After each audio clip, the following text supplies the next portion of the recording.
Well, we're back. We are back. And, you know, there's a magical feeling in the studio tonight, and that can mean only one thing. Actually, I suppose it could mean a lot of things, but in this case, it means we're due for another visit from Bill Nye, the Science Guy. Bill, come on out. Bill, get out of here.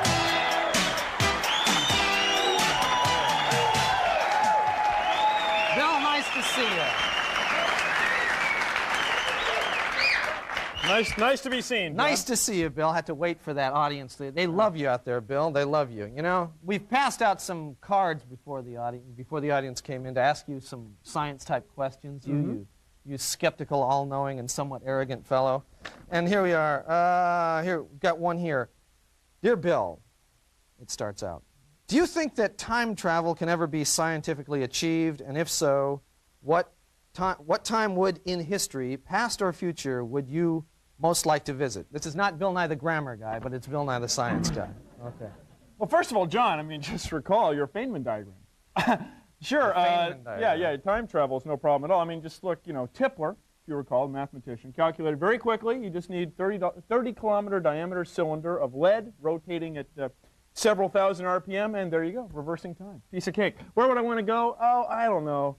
A couple years ago, it was a really good party.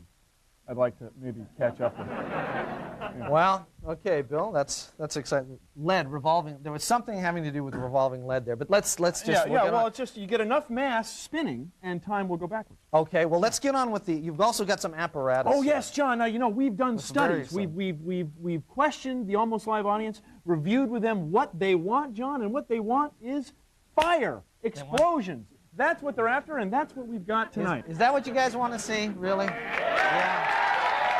Okay. Give the people what they want. John?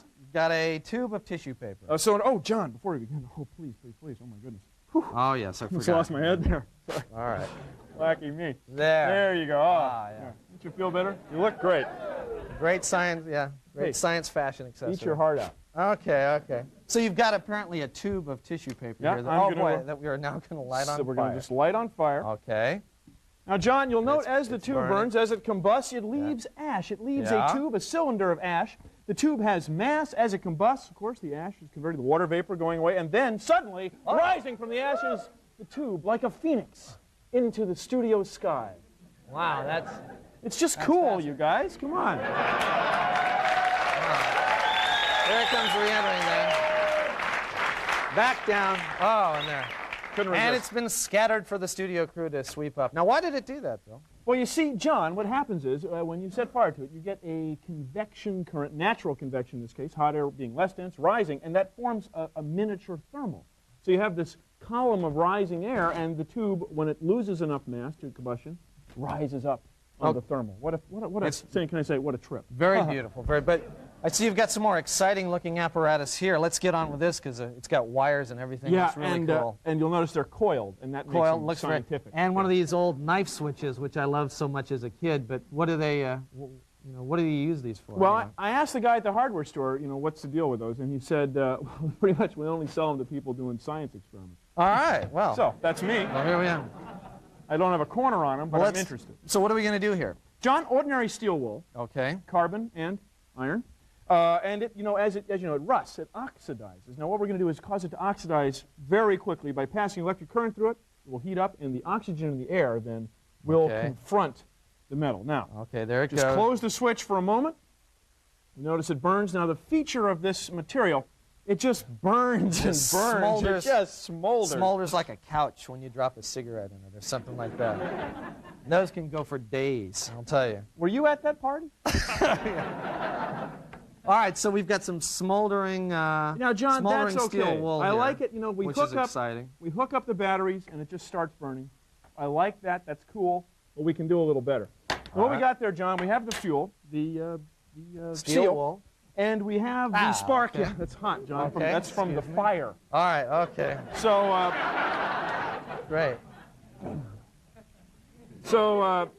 What we got steel wool, yeah, right, we're oxidizing it with the oxygen in the air. Now, what we can do, John, which to me is a lot of fun, we can oxidize it just so much more quickly, not by surrounding it with air.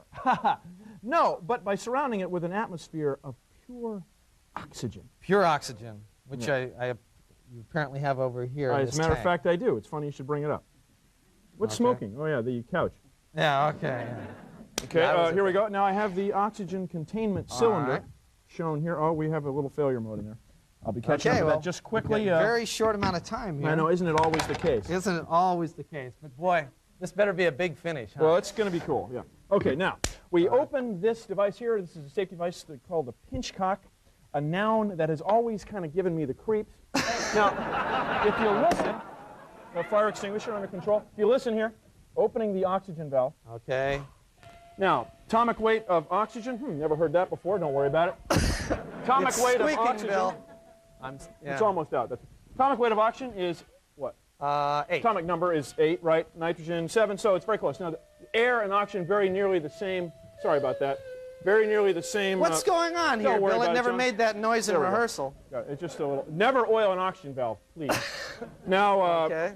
what Now we're we gonna have do, an atmosphere we of pure- flushed it. We flushed it out, filled it with oxygen. I think that'll do it. Closing it, Okay. and then sealing the pinchcock. Okay. so And now, if you would close the switch. yeah! Yes! Wow! Yes! Very exciting. So Bill. Okay. Oh, yeah. It's burning. It's molten. Now, what practical use have we? Can the people at home draw out of this experiment, Bill? Well, John, you want to blow up a house or a car? Fill it with oxygen first. Okay. Another helpful tip from Bill Nye the Science Guy. Thank you, Bill. Come back anytime. We'll be right back.